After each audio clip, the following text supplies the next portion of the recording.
If God sees everything, why are the innocent still being sold? We have to talk about Sodom to understand this a little better. In the Bible, there was a place called Sodom, and it wasn't destroyed for just one kind of sin. In the book of Ezekiel 16 makes it clear the root was pride, it was excess, comfort, complete neglect of the poor and the vulnerable, and sexual sin. They had abundance and still chose corruption. They became hardened, not just in what they did, but who they became.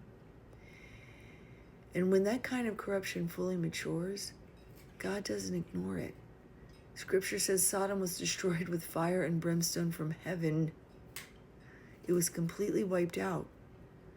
You can look on YouTube. People are still finding fireballs, brimstone balls in the land that once was Sodom and Gomorrah.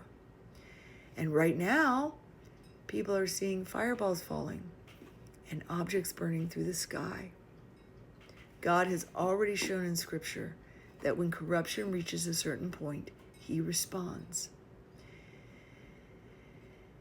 He said in Ezekiel 16, God looks at his own people and says, "You became worse than Sodom." Why? Because they knew better. They had truth. They had covering. They had blessing. And still, they ignored the vulnerable and normalized corruption. And the Bible doesn't hide what that looks like. In Joel 3:3 says people were traded, boys and girls sold for profit. And Amos 2:6 says the innocent were sold like currency. So when people ask today, why is this still happening? Why are the innocent still being exploited? It's what happens when a society stops valuing what God calls sacred. And then in Ezekiel 17, a great eagle rises, a powerful system. The eagle reaches for the top of the cedar branch, the people planted under God, and carries them into another land. What does that sound like? Who does that sound like right now? Later, another eagle comes and reaches for a fresh branch, showing the pattern repeats.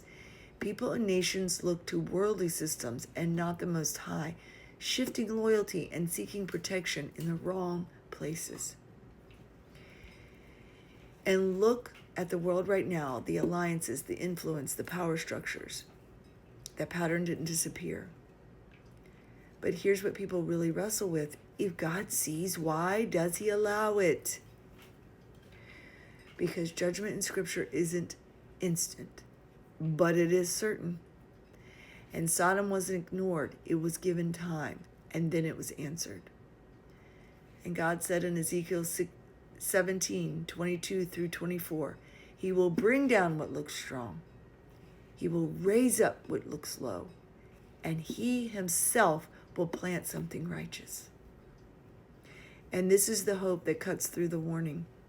God promises a new covenant, a fresh planting under his care.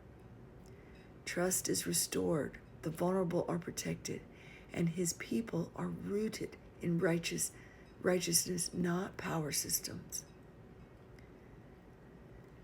No system that profits off the innocent is permanent. No corruption is hidden from him, and no injustice goes unanswered. So this is the warning. And the real question is, when everything that can be shaken is brought down, and it will be brought down, what were you rooted in? Seek him.